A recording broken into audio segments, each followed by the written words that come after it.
tardes tengan todos ustedes, bienvenidos al Museo de Historia Mexicana. Es un placer para nosotros tenerlos aquí con nosotros en esta conferencia que es con motivo de la exposición Tutankamón, la tumba, el oro y la maldición, y el día de hoy vamos a tener a bien tener esta conferencia, la cual está titulada como la influencia de la cocina egipcia en la cocina mexicana. Nos acompaña en esta conferencia el chef Antonio Márquez, quien se va a encargar de llevarnos por este viaje a través de la comida egipcia y cómo se combinó con la comida mexicana. Queremos agradecer el museo y cada una de las personas que trabajamos aquí, personalmente a Arco y en especial a Lulú Pedraza y a todo su equipo que están haciendo posible este evento, y a quien voy a invitar que suba a este podio para que también nos dirija un mensaje y hable un poco acerca de la asociación y del chef que nos acompaña esta tarde. Muchas gracias nuevamente.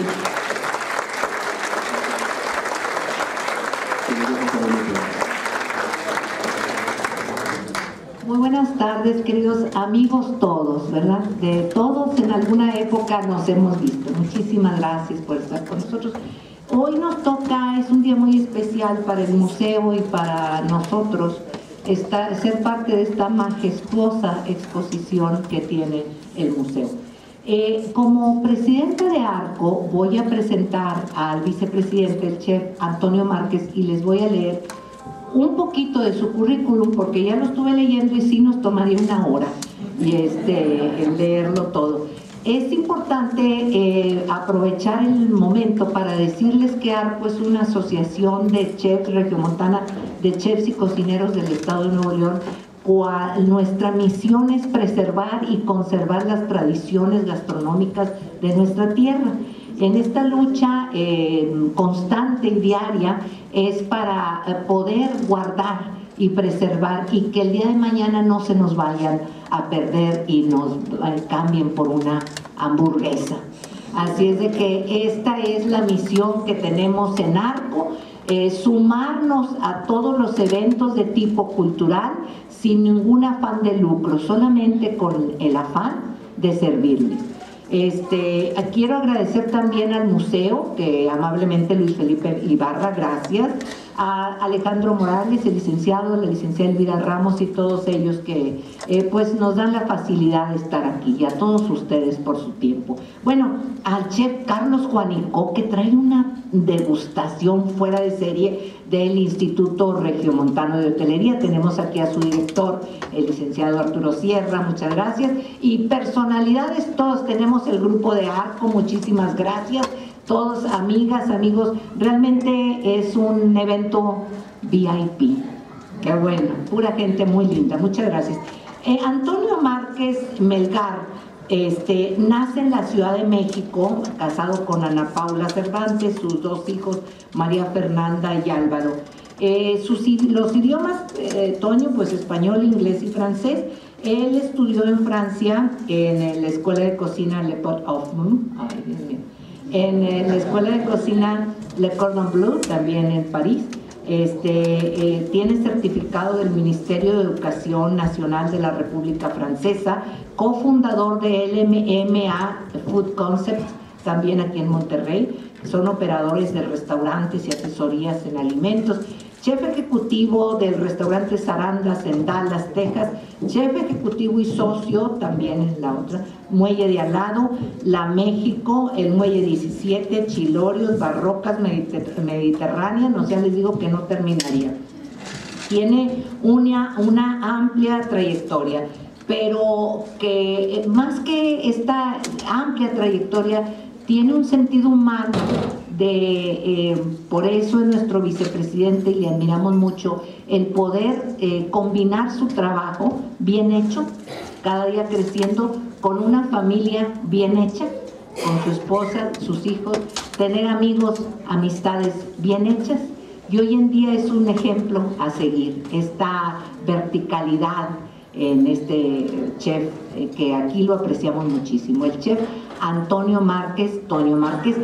Quiero agradecer también al conde de Agualeguas que está aquí con nosotros, su señora esposa. Es que todo no terminaría como el currículum de Toño de agradecerles, pero sin más preámbulos, ¿qué les parece si recibimos al chef Toño con un fuerte aplauso?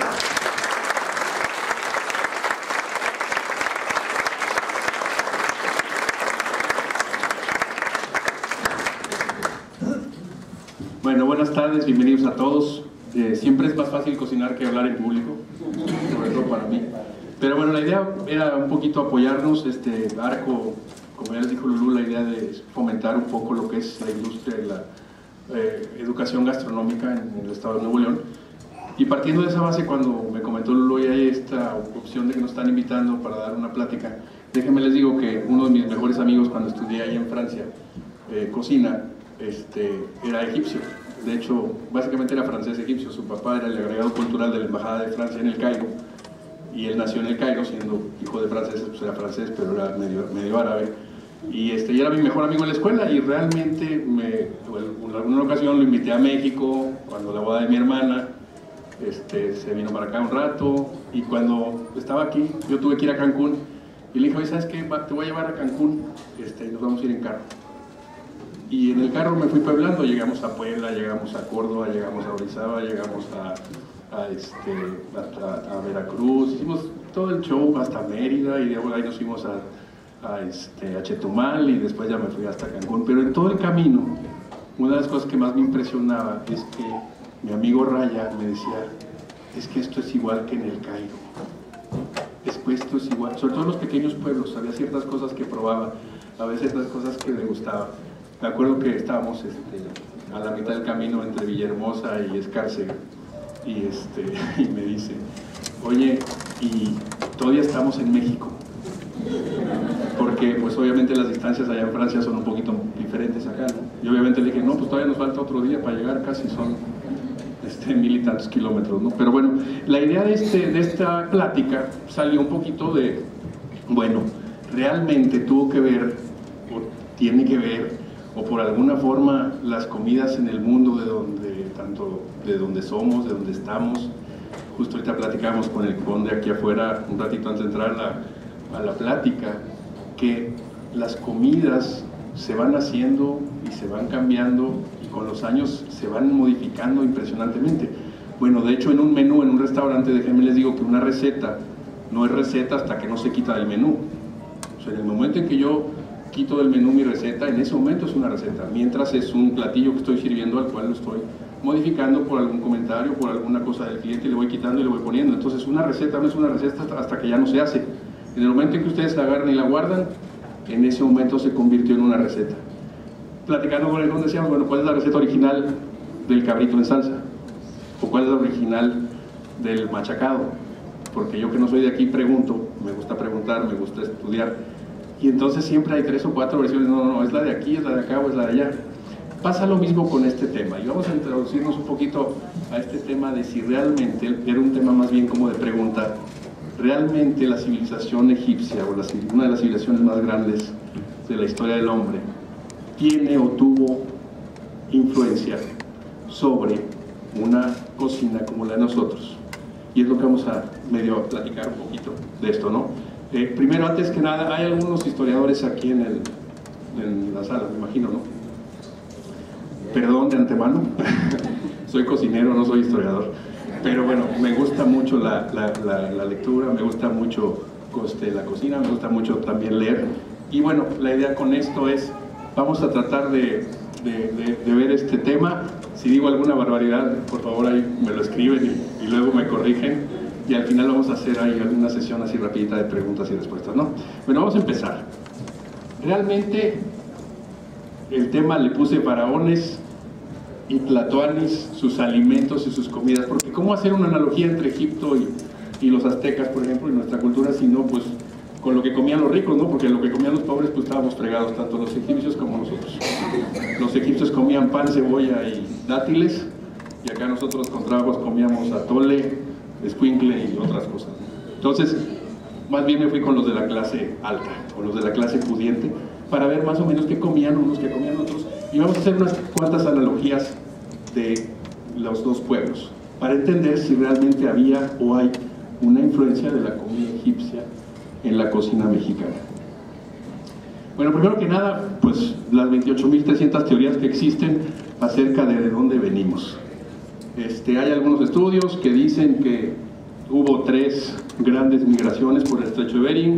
Hay otros estudios que dicen que nada más hubo una migración muy grande por el estrecho de Bering. y datan de 23.000 años antes de Cristo, otras de 18.000, 14.000, etcétera, etcétera. Bueno, a final de cuentas, todos provenimos de la parte de Asia Central, de la parte de Mesopotamia, todos venimos de ahí. Entonces ahí voy a detenerme tantito, porque el origen de los egipcios, según algunos documentos o algunas cosas que medio leí por ahí, el origen de los egipcios es cananita. Y entonces voy a remontar todavía un poquito más para atrás. Bíblicamente, y eso nada más es teoría, no es obviamente nada histórico ni documentado, pero bíblicamente nos dice la Biblia que, tomando el diluvio universal, Noé llegó al final cuando ya pudo tocar tierra y sus 3 hijos se separaron, Set, Cam y Jafet se separaron. Cam fue el que fundó a los cananitas, Set, Jafet y Set fueron los que fundaron las otras civilizaciones, y teóricamente todos venimos de esas 3 razas, ¿no? La que se fue al norte de África, la que se fue un poquito al norte de Europa y la que se quedó ahí en la Mesopotamia. Entonces, partiendo de esa base, si los egipcios vienen de la parte de los cananitas y nosotros venimos de la parte de los que se quedaron en Mesopotamia y que luego se fueron a Asia y que luego pasaron por acá, pues por ahí pues somos medio hermanos de los cananitas. Bueno, entonces a lo mejor traemos por ahí algún gen de Noé, bíblicamente, todos los que estamos aquí, a lo mejor. Y si no somos católicos, no. Pero bueno, los que seamos católicos, a lo mejor traemos un gen por aquí. Bueno, entonces estas diferentes, ¿cómo se llama? Peregrinaciones o migraciones que se dieron durante todos estos miles de años, fueron trayendo cosas de un lugar a otro. No quiere decir que trajeron cosas desde Egipto hasta la tierra aquí ¿cómo se llama? Del centro de México, pero obviamente todos esos recorridos que hacía la gente en aquellas épocas llevaban cosas, y entre las cosas que llevaban a lo mejor llevaban granos, a lo mejor llevaban cosas que se iban adaptando o se iban ¿cómo se llama? Hasta por accidente dando en ciertos otros lugares. Vamos a ver la columna vertebral del pueblo egipcio y la columna vertebral del pueblo de México. O sea, el río Nilo en el caso del pueblo egipcio, el lago de Texcoco en el caso particular ahora sí que de la cultura mexica. Y aquí vamos a hablar realmente ahora sí que créanme, no es por ser chilango que voy a hablar de los aztecas. Básicamente vamos a hablar del pueblo mexica, pues porque a final de cuentas, como que no por menospreciar obviamente ni a los mayas, ni a los olmecas, ni a los toltecas, simplemente porque pues es como que donde más información hay, sobre todo de comida. Bueno, la navegación en el caso particular de Egipto se hacía por barcazas, todo el comercio se hacía por barcazas, el río Nilo en algunas partes es prácticamente un océano. En el caso particular del lago de Texcoco, la navegación también se hacía por barcazas, mucho más chicas, mucho más pequeñas, pero por barcazas también. Cultivos aledaños al río, igual en el caso de los aztecas, cultivos aledaños al río y en el río. O sea, los aztecas eran muy curiosos porque no solo, a diferencia de los egipcios hacían canales para meter el agua del río Nilo hacia la tierra firme y entonces empezar a cosechar y a cultivar. Los aztecas eran mucho más chipocludos y hacían entonces sus chinampas, ponían sus cañas, rellenaban con lodo, rellenaban con tierras y arriba ponían sus semillas y empezaban a germinar ahí sus islas. Y cuando ya necesitaban moverse o tenían que llevarle alguna ofrenda al Tlatoani, entonces llegaban con su lancha, con todo y las hierbas para que el Tlatoani estuviera feliz a la hora de la cena. Consumo de pescados variados y animales que se alimentan de estos. Igual acá en el caso de los aztecas, consumo de pescados variados y animales que se alimentan de estos. A eso me refiero que, por ejemplo, todos los tlatoanis, en el caso de los aztecas y los faraones, uno de los alimentos principales era el pescado. Parece mentira, pero los egipcios, según los escritos y según los papiros que se han encontrado y lo que se ha estudiado, no comían tanto pescado como deberían de comer, o como se supone que deberían de comer teniendo al Nilo al lado. Y curiosamente también los aztecas, o sea, si comían pescados, comían de hecho ajolotes, comían inclusive la larva que se formaba de las moscas cerca de los esteros del lago, pero realmente no eran grandes consumidores de pescado, incluso del lacustre.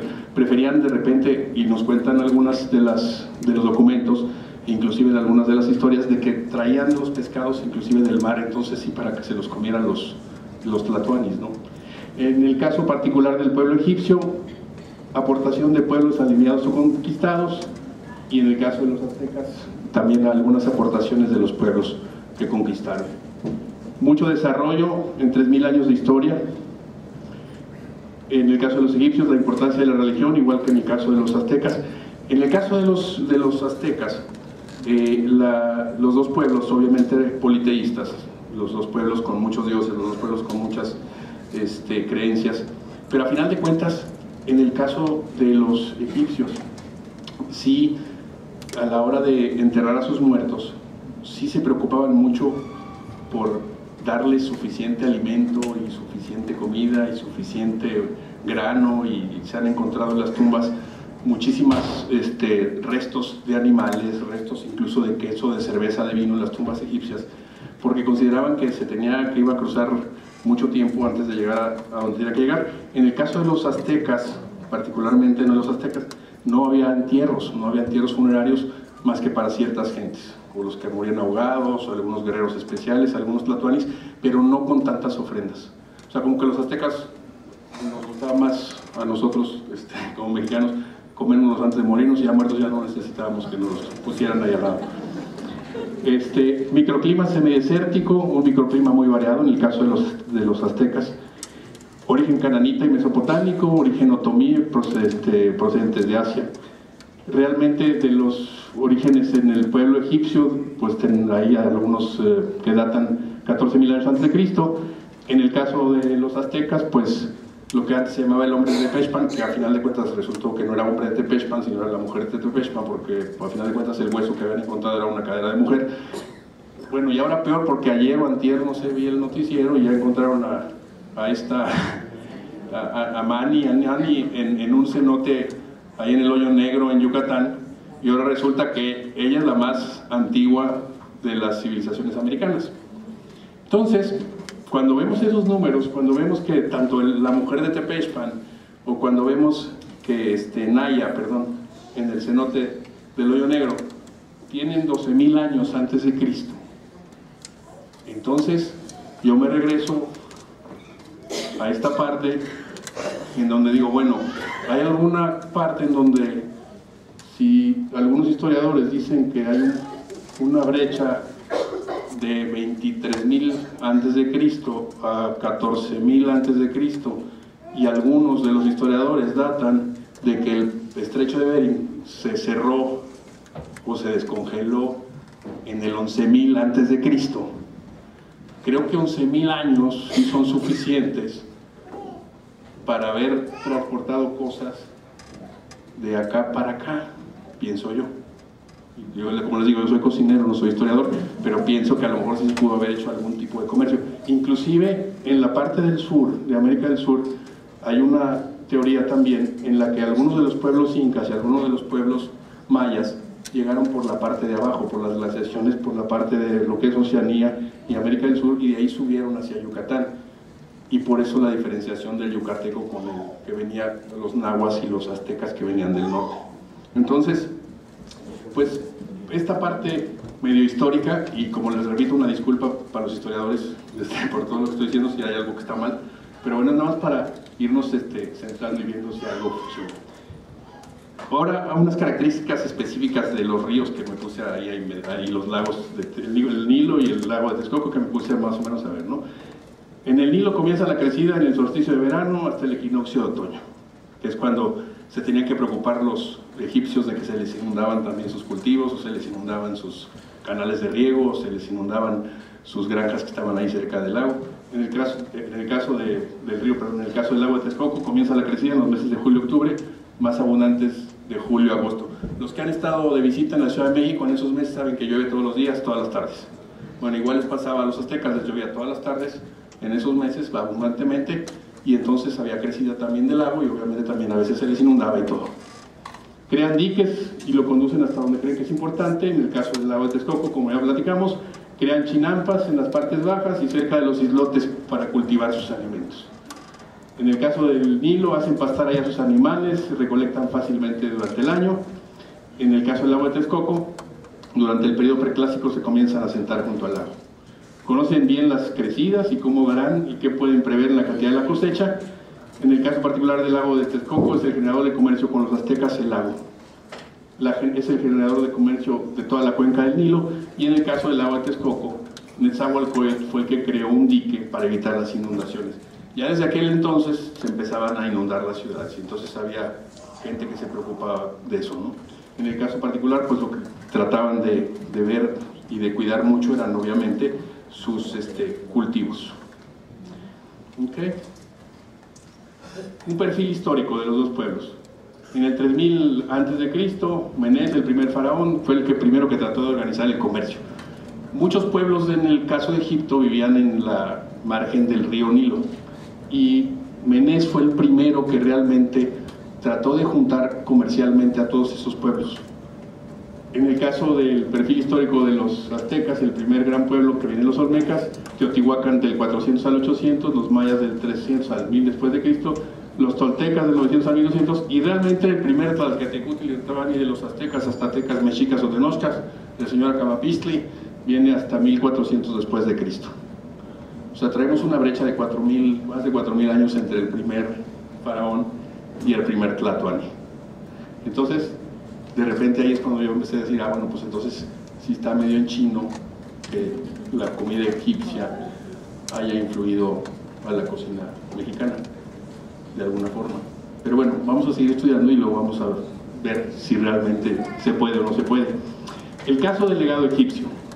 Bueno, ya hablando de comida, el pueblo egipcio son los que crearon el pan, crearon la cerveza y crearon el vino. En el caso particular de nosotros, creamos las tortillas, obviamente el maíz, la masa, las tortillas, y creamos el pulque y el mezcal. Eso es lo que se creó, porque obviamente lo que estaba en la tierra, o sea, todos los alimentos que México le dio al mundo y los elementos que Egipto dio al mundo los vamos a ver a continuación. Pero realmente estas son creaciones gastronómicas o creaciones alimentarias o creaciones alimenticias que se dieron fortuitamente, algunas, otras se dieron porque alguien se puso a mezclar cosas y salió eso.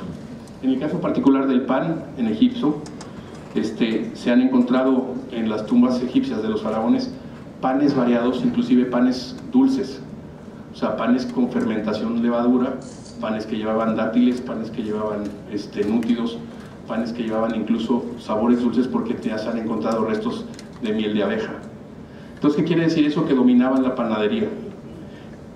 Los egipcios tenían una cuestión muy interesante: todos los hornos de pan los hacían junto a las márgenes del río, y eso lo hacían porque obviamente para calentar los hornos necesitaban leña.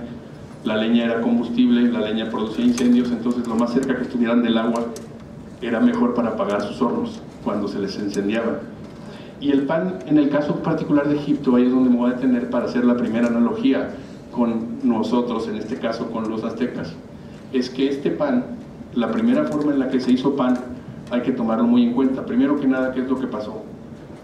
Tenían trigo, por alguna razón, a lo mejor se lo comían crudo, a lo mejor lo dejaron que se secara un poco, después dejaron que se secara más, después eso que les había guardado, a lo mejor alguien por error lo machucó, lo aplastó, y ese polvo que quedó al día siguiente se le humedeció o le echó agua y vio que se podía hacer una masa, y vio que esa masa después le cayó acerca de una piedra caliente y vio que eso que estaba ahí era un pedazo de pan. Así es como más o menos narra la historia que se hizo el pan. Las levaduras están en el aire. Entonces después, varios años después, al hacer sus masas, cuando entendieron que al moler el trigo, remojar el trigo y hacer estas tortillas, y estas tortillas calentarlas sobre piedras calientes, obtenían su pan, que el primer pan que nosotros conocemos es el pan que es el pan árabe. El pan que no lleva levadura es un pan plano que se hacía sobre piedras calientes. Es el mismo origen en el caso del pan egipcio. Y entonces, haciendo la analogía, ahora sí, vámonos a los aztecas. Pasa lo mismo. El pueblo del maíz agarra el maíz, lo empieza a comer, después, por alguna razón científica, a alguien se le ocurre ponerle cal, y a alguien se le ocurre, aparte de molerlo y ponerle cal, igual hacer una pasta, hacer una masa con agua y entonces ponerlo también, o por error o por no error, sobre un comal, en este caso de barro, o una placa de hierro, y entonces obtenemos una tortilla. Entonces los dos pueblos, con años, miles de años de diferencia, obtienen el mismo producto, un pan que es la base de la alimentación de todo el pueblo. En el caso particular del pueblo egipcio, el pan era la base de la alimentación. En el caso particular del pueblo azteca, el maíz, las tortillas, el atole era la base del pueblo. Entonces, ahí esa primera analogía me gusta mucho, como para decir, oye, qué curioso que los dos pueblos hayan hecho esa parte. Creadores de la cerveza, volviendo con lo mismo, usaron las levaduras para fermentar sus bebidas, usaron sus levaduras que tenían para el pan, empezaron a domesticar el pan, a tratar de trabajar el pan, a tratar de hacer sus levaduras, y entonces descubren varias cosas, que si esa misma levadura se la agregan, en este caso a un brebaje que estaba hecho a base de trigo, o en un jugo que sacaban de la vid, porque ellos son los primeros que empezaron a hacer vino, no tan bueno a lo mejor, no tan vasto, o no tan rico como el que después hicieron los griegos y los romanos, pero ellos descubren la fermentación alcohólica. Entonces, la cerveza se vuelve también, en el caso particular de Egipto, uno de los alimentos principales. Nos cuenta un poquito la historia que en el caso de los faraones, cuando hacían sus recepciones, sus fiestas, siempre había cerveza y vino. En el caso particular del legado mexicano, también, o sea, ven a una tusa o ven a un tuzo o ven a algún tipo de conejo que se está comiendo el corazón del maguey, y entonces ven que el tuzo sale muy contento, y entonces nuestros ancestros se acercan al maguey, le hacen como le hace el tuzo y también salen muy contentos, y entonces entienden que de ahí del maguey pueden hacerse cosas. Primero que nada, comer. Segundo, sacar el aguamiel. Tercero, del maguey hicieron todo lo que no nos podamos imaginar, porque se hicieron telas, se hicieron punzones, se hicieron papiros para escribir, se hicieron incluso tejas para las casas. Básicamente el maguey se volvió lo que para los egipcios, en el caso de la vid, y el trigo de la cerveza para los aztecas en el caso del maguey. Entonces empieza uno a ver unas ciertas analogías en las civilizaciones, que es cuando uno dice, bueno, qué curioso que con teóricamente cero contacto las dos civilizaciones tengan cosas, aunque no con los mismos ingredientes, muy similares en los procesos. Los alimentos básicos del Egipto faraónico, hay que ir viéndolos estos porque son muy, muy curiosos. La cebada, obviamente, base de la cerveza y el pan y el trigo. Los panes los endulzaban con miel, frutas o higos, en el caso particular de los alimentos básicos de los aztecas, el maíz como básico y el frijol. Azúcares de la raíz del loto, en el caso de los aztecas y de la gente acá de los valles centrales, la miel, la vid. En el caso de los alimentos de los faraónicos utilizaban la mandrágora para endulzar ciertas cosas. El problema de la mandrágora es que tenía efectos alucinógenos, pero nosotros no quedábamos nada atrás porque nosotros teníamos el peyote y también tenía efectos alucinógenos. Nada más que con el peyote nosotros no endulzábamos nada acá, ¿no? Los egipcios, ovejas, cabras, toros, vacas, cebús, gamos, hienas y erizos. Han encontrado en algunas tumbas de los faraones inclusive carne de hiena, encontraron vestigios de carne que pertenecía a un tipo de hiena. Los egipcios domesticaron las hienas, es muy curioso. Los egipcios pudieron domesticar animales que eran considerados de caza y los lograron domesticar. En el caso particular de los egipcios, las aves migratorias también las llegaron no a hacer granjas, obviamente, pero sí a que conocían perfectamente el ciclo migratorio, y entonces podían comer pato, comían de repente ciertas aves que tenían migración hacia el norte de África. Y aquí me gustó mucho una historia que cuenta don Armando Farga en su libro de la historia de la cocina mexicana, de cómo un historiador colombiano que estuvo aquí en México por ahí de los 1700 se encanta de cómo cazaban los mexicanos de las épocas de los aztecas a los patos. Y entonces hace toda la analogía de cómo los cazaban y era muy interesante. Dice que bajaban los bujes de los árboles, que eran estas especies como de calabazas grandotas, las cortaban por la mitad, las secaban y luego las usaban como cuencos o las usaban para servir bebidas o para rellenar, o como para cantimploras, si es que tenían que usarlas. Bueno, las cortaban a la mitad y entonces las dejaban en el lago, y entonces dejaban los cuencos ahí en el lago y los patos al principio se asustaban. Los patos de repente veían que los cuencos no hacían nada y entonces como que empezaban a regresar.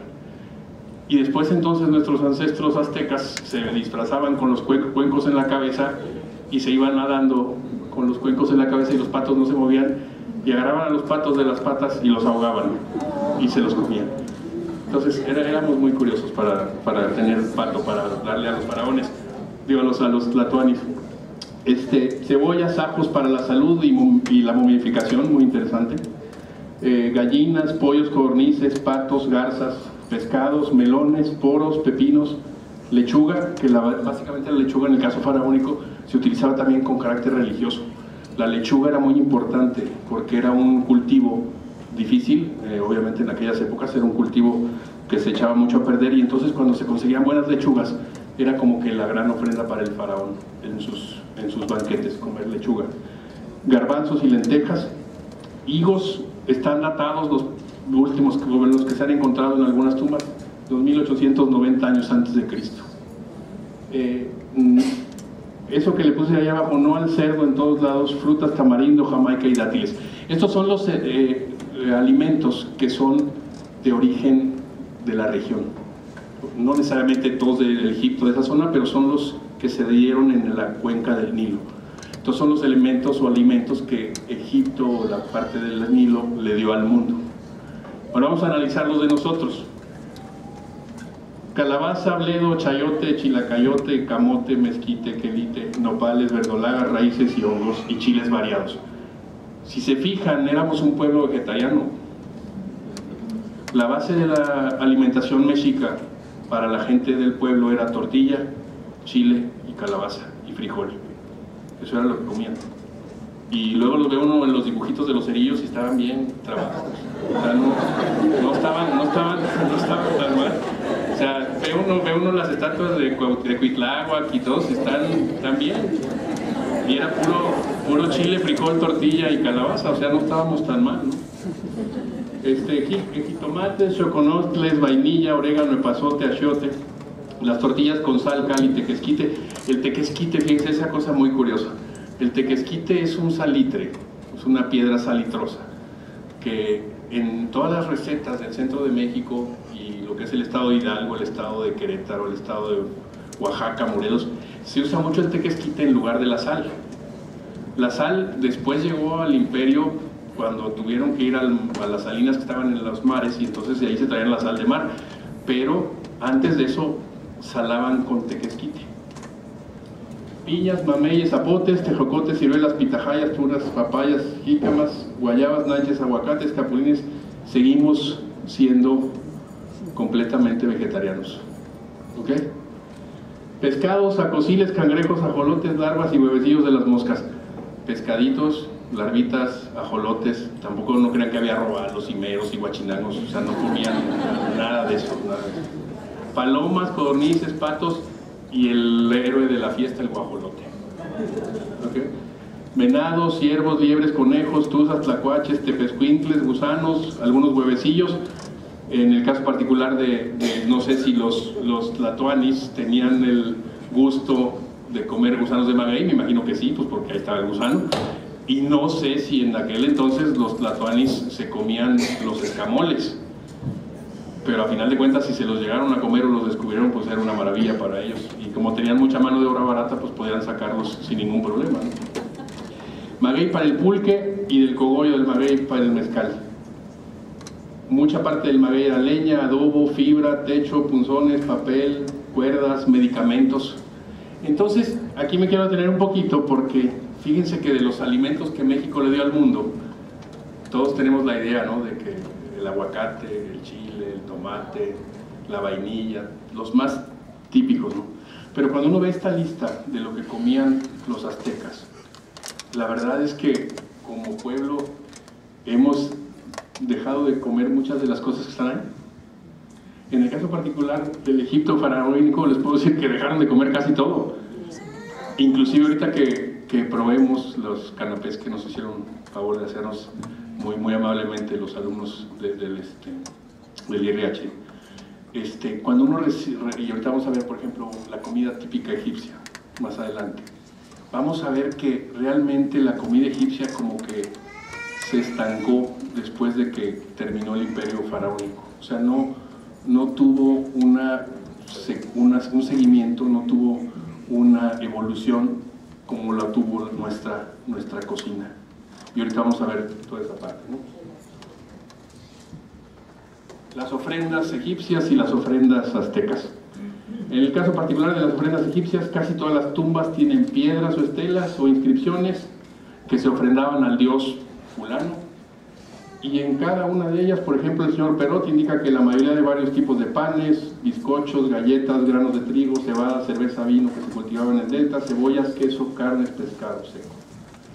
También utilizaban las vacas y toros no impuros para sacrificios. Los faraones, aquí déjenme explicarles por lo que entendí o por lo que leí.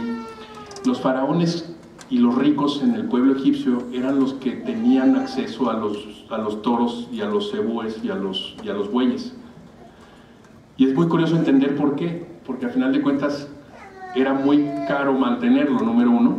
Número dos, cuando se mataba una res, o se mataba un buey, o se mataba un cebú, no se podía como que repartir en una familia de 10 gentes, porque sobraba mucha carne y en las condiciones de clima ya 2 o 3 días y estaba echada a perder.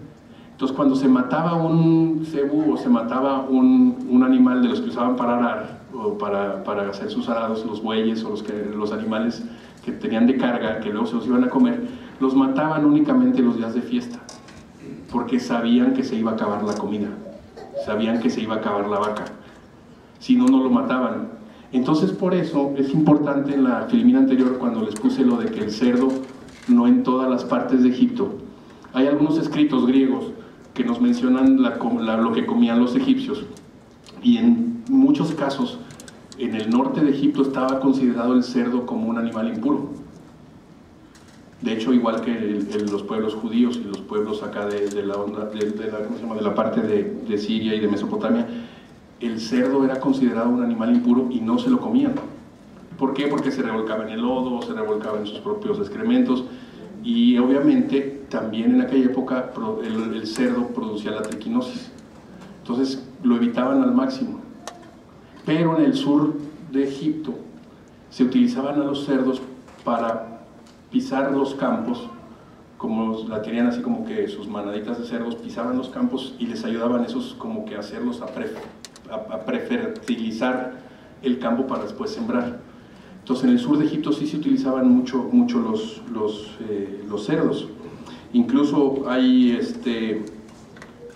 unas tumbas en las cuales en el sur de ciertos faraones se menciona que una de los regalos que les dieron los nobles para ese evento fueron 1000 cerdos. Entonces, si fuera un animal que no usaran, pues como que juntar 1000 estaba medio complicado, ¿no? Entonces es muy curioso porque ni las vacas que les ayudaban a hacer sus cultivos, ni los cerdos, que también los tenían de granja, se los comían regularmente. No era parte de la alimentación diaria del pueblo de Egipto.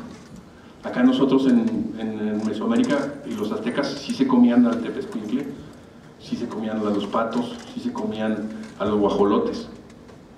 En el caso particular de los egipcios, no hay gallinas todavía hasta la época de Ramsés III, que algún tipo de intercambio tuvieron con la parte sur de Europa o la parte ¿cómo se llama?, del Mediterráneo, y entonces por alguna razón llegaron las gallinas y los pollos a Egipto, pero hasta la dinastía de Ramsés III, cuando ya teóricamente el imperio egipto ya iba en decadencia, o ya no era tan poderoso. El último vestigio del imperio egipcio, si no me recuerdo, es por ahí del 340, 350, y bueno, cuando los invaden Alejandro pues en ese momento ya casi que el pueblo egipcio deja de tener hegemonía en la región, los invaden también otros pueblos de Libia, y entonces ahí curiosamente se empieza a perder todo lo que es la cultura egipcia, inclusive obviamente en la cuestión de comidas y todo eso.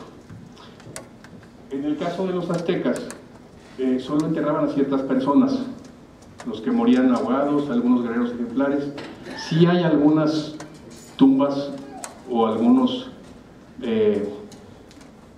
que se han encontrado con algunas ofrendas, pero nada que ver con la de los egipcios. O sea, la de los egipcios era poner todo eso que ven ahí, y hay una lista interminable de tumbas numeradas por ciertos investigadores que ponen exactamente cuántos panes, cuántos reses, cuántas llenas, cuántos, porque era como que ponerles ahora sí que el carro completo para que pudieran hacer el viaje completo, ¿no?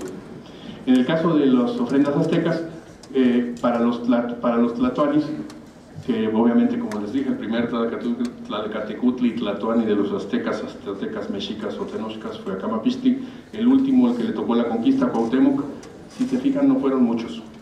O sea, realmente no tuvimos muchos. Tlatoanis, según lo que investigué un poquito, quiere decir los grandes oradores. Nosotros como aztecas no veníamos de una monarquía, era más bien el gran orador, como se traducía el Tlatoani, no era el rey. El gran orador era el que el pueblo escuchaba y oía, pero realmente no era el rey. Vamos a hablar un poquito ahora sí, de lo que es la comida egipcia. Y en el caso particular de la comida egipcia, ahorita vamos, todo eso que ven ahí, algunas cosas vamos a probarlas ahorita aquí afuera, ¿no? Vamos a hablar del tabule, que es una ensalada de perejil y semola de trigo, el coeiba, que es carne, pescado y nueces, el baba ganoush, que es un puré de berenjenas, los kibes, que son unas albóndigas, el basterma, que es un tipo de cecina ahumada, el hummus, que son garbanzos en puré con pasta de ajonjolí, el guaraná, que son hojas de parra, el betigán, que son rodajas de berenjenas asadas.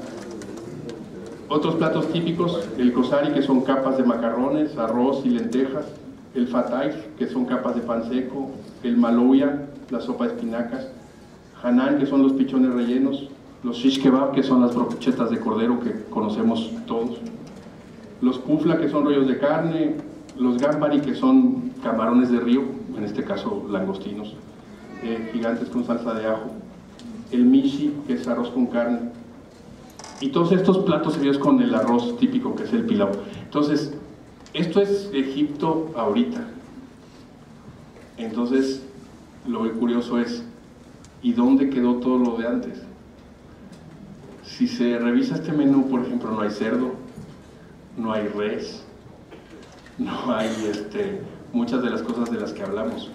Entonces, esa parte es la que entonces, cuando empezamos a hacer la analogía con el pueblo de nosotros, es, bueno, ¿por qué la comida mexicana sí siguió un proceso de especialización o de mejoramiento y la cocina egipcia se acabó? Siendo que fue una cultura mucho más larga, mucho más longeva, mucho más grande, mucho más extendida que la de nosotros. Y entonces aquí es cuando empezamos a entender que realmente el hecho de haber nosotros tenido contacto, primero que nada, entre muchos pueblos de la región. O sea, los aztecas agarraban y venían del pueblo, venían de Aztatlán, allá de Nayarit, y eran medios salvajones, y entonces llegaban a cada pueblo y mataban a medio mundo, pero de repente también agarraban lo bueno de cada pueblo. Y hasta que llegaron acá a sentarse a la gran Tenochtitlán, también cada vez que conquistaban algún pueblo, también agarraban ciertas cosas y las adoptaban.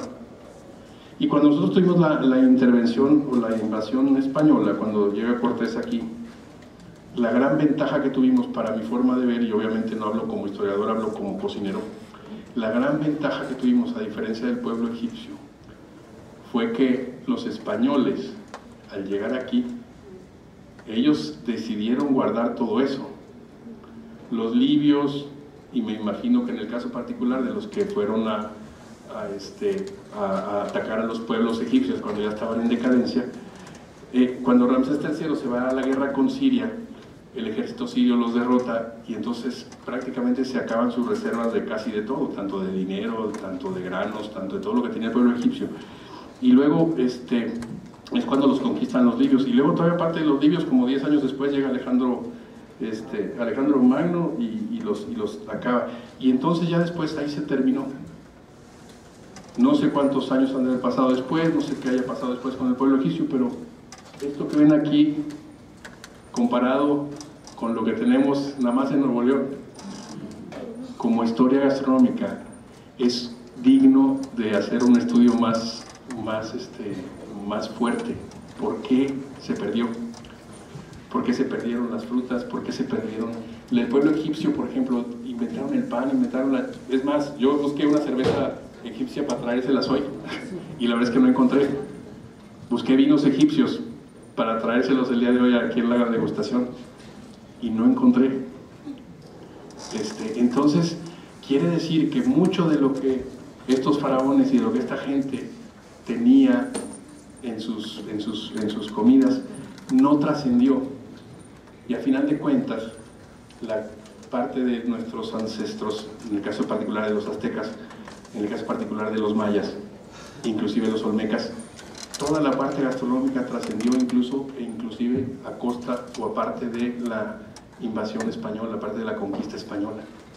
Entonces es algo que tenemos que realmente valorar, es algo que realmente tenemos que entender y decir, híjole, qué padre que nosotros pudimos amalgamar todo eso, y que todavía, si se fijan de la lista que tenemos de alimentos básicos de los aztecas, pues realmente hay muy pocos que no usamos, o hay muy pocos que no comemos. Y si se van a algunos pueblos del centro de México o algunos lugares, aún lo siguen comiendo todavía. Entonces quiere decir que nosotros, nuestra cultura, sí se logró conservar la alimentación pese a todas las cosas que nos han pasado después de la conquista. Entonces, realmente yo dije, bueno, entonces sí hay una analogía, sí hay algo que la comida egipcia o el pueblo egipcio nos haya influenciado realmente a nosotros como pueblo mexica, sea genéticamente por las migraciones de miles de años antes, o que realmente algo que el pueblo egipcio nos haya dado al pueblo mexicano. Y lo único que se me ocurrió fueron 3 cosas, pero que creo que esas 3 cosas son mágicas, porque sin esas cosas también en México no estaríamos hablando de mucha cocina. Una, el cerdo, la jícama, el tamarindo, el trigo y la cheve. 5 cosas o 6 cosas que el pueblo egipcio le dio al mundo, obviamente nos llegaron a nosotros, pero entonces decimos, bueno, sí tiene entonces un pueblo una influencia gastronómica sobre otro pueblo, aunque sean de diferentes años, de diferentes épocas, de diferentes latitudes e incluso de diferentes milenios. Y yo siempre pienso que sí, porque a final de cuentas, aunque a lo mejor no se llevaron el trigo de aquí para allá, se llevó el conocimiento.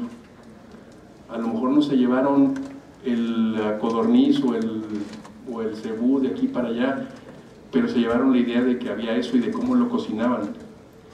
A lo mejor no se llevaron granos, no se llevaron frutas ni vegetales porque se les morían en el camino, no los podían llevar, pero se llevaban la forma de cultivarlos.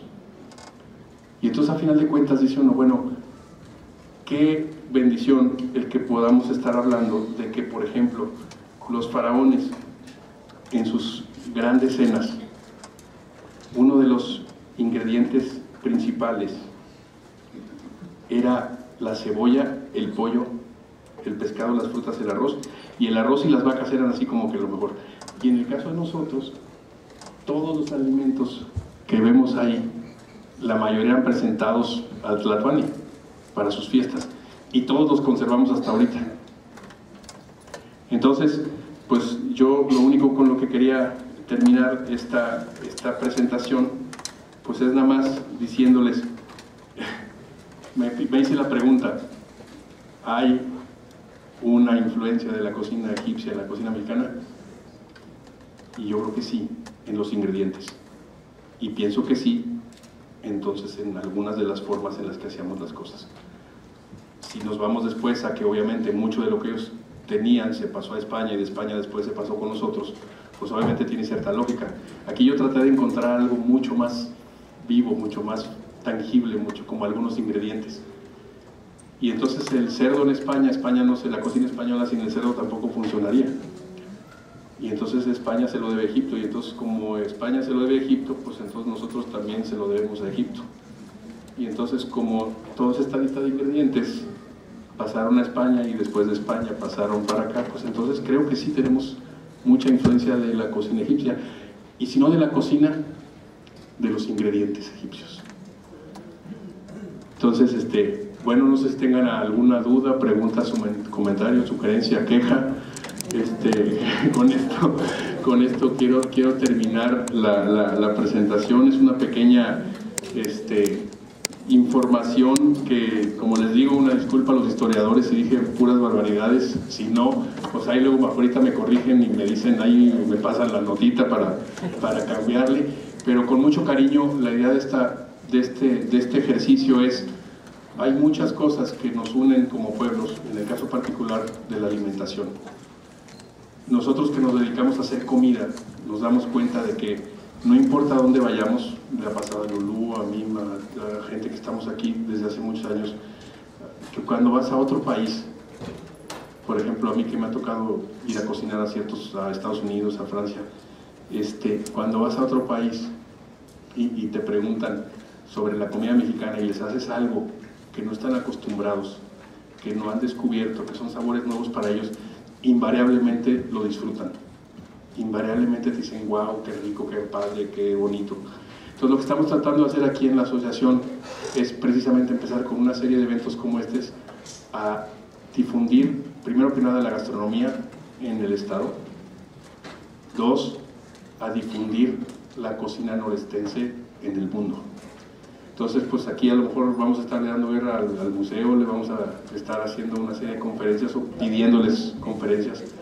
Le vamos a pedir que nos haga favor luego de darnos una conferencia de todo lo que son los ingredientes neoleoneses clásicos y precisos. Y pues más que nada, con esto quería cerrar mi presentación. Les agradezco mucho que hayan venido, espero que no se hayan aburrido, espero que hayamos aprendido juntos un poquito de cocina, de ingredientes, y espero que ahorita le quería pedir de favor, no sé si está por aquí, el chef Carlos Juanico, nada más para que nos diga de qué va a consistir nuestro buffet que amablemente nos hicieron favor la gente del IRH de ofrecernos. Por lo pronto te mereces.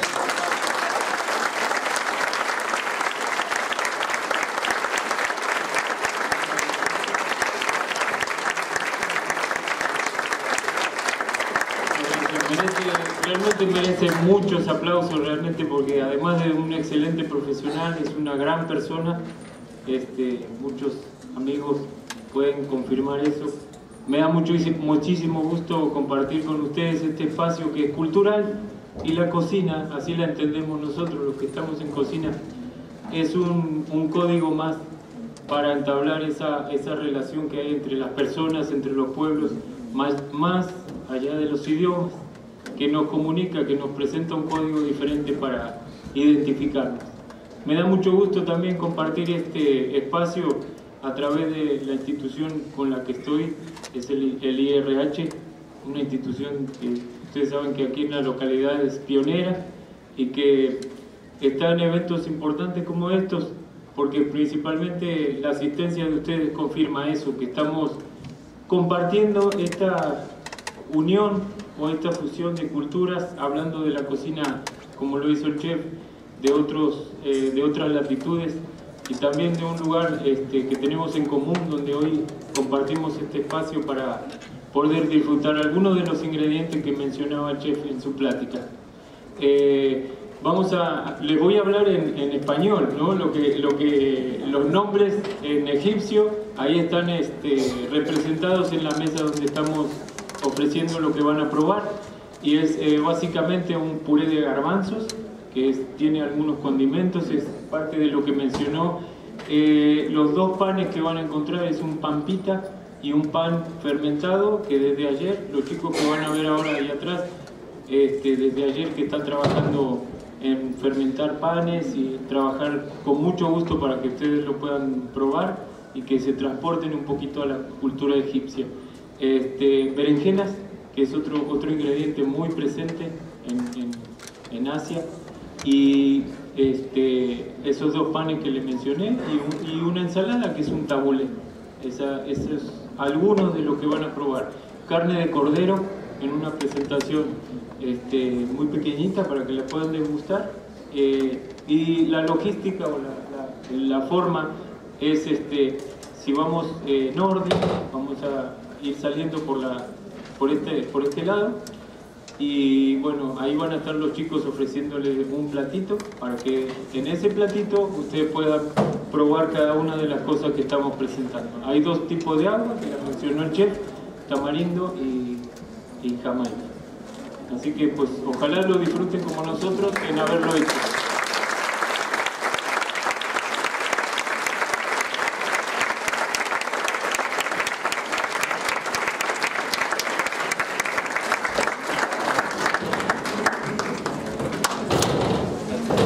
Muchísimo. El chef Antonio Márquez, Toño Márquez. Quiero agradecer también al conde de Agualeguas que está aquí con nosotros, su señora esposa. Es que todo no terminaría como el currículum de Toño de agradecerles. Pero sin más preámbulos, ¿qué les parece si recibimos al chef Toño con un fuerte aplauso?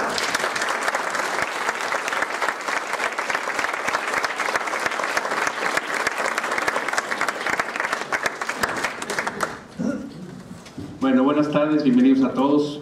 Siempre es más fácil cocinar que hablar en público, sobre todo para mí. Pero bueno, la idea era un poquito apoyarnos. Arco, como ya les dijo Lulú, la idea de fomentar un poco lo que es la industria de la educación gastronómica en el estado de Nuevo León. Y partiendo de esa base, cuando me comentó Lulú y hay esta opción de que nos están invitando para dar una plática, déjenme les digo que uno de mis mejores amigos cuando estudié ahí en Francia, cocina, era egipcio. De hecho, básicamente era francés egipcio. Su papá era el agregado cultural de la Embajada de Francia en el Cairo, y él nació en el Cairo, siendo hijo de franceses, pues era francés, pero era medio árabe. Y era mi mejor amigo en la escuela, y realmente en alguna ocasión lo invité a México, cuando la boda de mi hermana, se vino para acá un rato, y cuando estaba aquí, yo tuve que ir a Cancún, y le dije, oye, ¿sabes qué? Te voy a llevar a Cancún, y nos vamos a ir en carro. Y en el carro me fui pueblando, llegamos a Puebla, llegamos a Córdoba, llegamos a Orizaba, llegamos a Veracruz, hicimos todo el show hasta Mérida, y de ahí nos fuimos a Chetumal, y después ya me fui hasta Cancún. Pero en todo el camino, una de las cosas que más me impresionaba es que mi amigo Raya me decía, es que esto es igual que en el Cairo, esto es igual, sobre todo en los pequeños pueblos, había ciertas cosas que probaba, a veces las cosas que me gustaban. Me acuerdo que estábamos a la mitad del camino entre Villahermosa y Escárcega, y me dice, oye, y todavía estamos en México, porque pues obviamente las distancias allá en Francia son un poquito diferentes acá, ¿no? Y obviamente le dije, no, pues todavía nos falta otro día para llegar, casi son 1000 y tantos kilómetros, ¿no? Pero bueno, la idea de esta plática salió un poquito de, bueno, realmente tuvo que ver, o tiene que ver, o por alguna forma las comidas en el mundo tanto de donde somos, de donde estamos. Justo ahorita platicábamos con el conde aquí afuera un ratito antes de entrar a la plática, que las comidas se van haciendo y se van cambiando, y con los años se van modificando impresionantemente. Bueno, de hecho en un menú, en un restaurante, déjenme les digo que una receta no es receta hasta que no se quita del menú. O sea, en el momento en que yo quito del menú mi receta, en ese momento es una receta, mientras es un platillo que estoy sirviendo al cual lo estoy modificando por algún comentario, por alguna cosa del cliente, y le voy quitando y le voy poniendo. Entonces una receta no es una receta hasta que ya no se hace. En el momento en que ustedes la agarran y la guardan... Y les voy a leer un poquito de su currículum, porque ya lo estuve leyendo y sí nos tomaría una hora el leerlo todo. Es importante aprovechar el momento para decirles que ARCO es una asociación de chefs regiomontana, de chefs y cocineros del estado de Nuevo León, cual nuestra misión es preservar y conservar las tradiciones gastronómicas de nuestra tierra. En esta lucha constante y diaria es para poder guardar y preservar, y que el día de mañana no se nos vayan a perder y nos cambien por una hamburguesa. Así es de que esta es la misión que tenemos en ARCO, sumarnos a todos los eventos de tipo cultural sin ningún afán de lucro, solamente con el afán de servirles. Quiero agradecer también al museo, que amablemente Luis Felipe Ibarra, gracias, a Alejandro Morales, el licenciado, la licenciada Elvira Ramos y todos ellos que pues nos dan la facilidad de estar aquí, y a todos ustedes por su tiempo. Bueno, al chef Carlos Juanico, que trae una degustación fuera de serie del Instituto Regiomontano de Hotelería. Tenemos aquí a su director, el licenciado Arturo Sierra, muchas gracias, y personalidades, todos tenemos el grupo de ARCO, muchísimas gracias, todos amigas, amigos, realmente es un evento VIP, qué bueno, pura gente muy linda, muchas gracias. Antonio Márquez Melgar nace en la Ciudad de México, casado con Ana Paula Cervantes, sus dos hijos, María Fernanda y Álvaro. Los idiomas, Toño, pues español, inglés y francés. Él estudió en Francia, en la Escuela de Cocina Le Pot of Moon, en la Escuela de Cocina Le Cordon Bleu, también en París. Tiene certificado del Ministerio de Educación Nacional de la República Francesa, cofundador de LMA Food Concepts, también aquí en Monterrey. Son operadores de restaurantes y asesorías en alimentos. Chef ejecutivo del restaurante Zarandas en Dallas, Texas.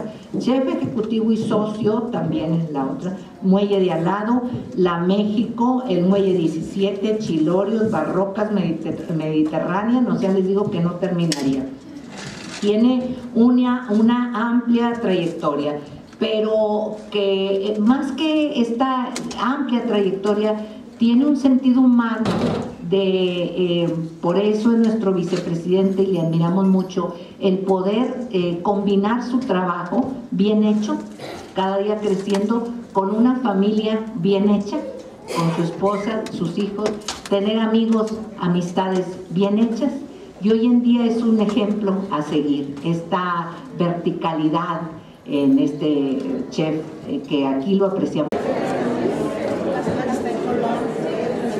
Muy buenas tardes, tengan todos ustedes, bienvenidos al Museo de Historia Mexicana. Es un placer para nosotros tenerlos aquí con nosotros en esta conferencia, que es con motivo de la exposición Tutankamón, la tumba, el oro y la maldición. Y el día de hoy vamos a tener a bien tener esta conferencia, la cual está titulada como La influencia de la cocina egipcia en la cocina mexicana.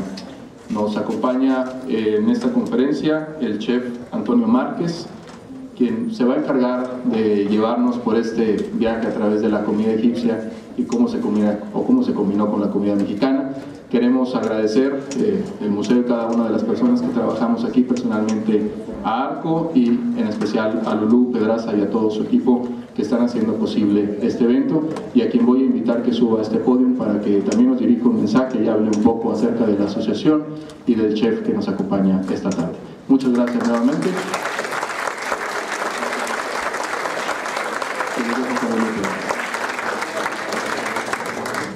Muy buenas tardes, queridos amigos todos, ¿verdad? De todos en alguna época nos hemos visto. Muchísimas gracias por estar con nosotros. Hoy nos toca, es un día muy especial para el museo y para nosotros ser parte de esta majestuosa exposición que tiene el museo. Como presidente de ARCO voy a presentar al vicepresidente, el chef Antonio Márquez.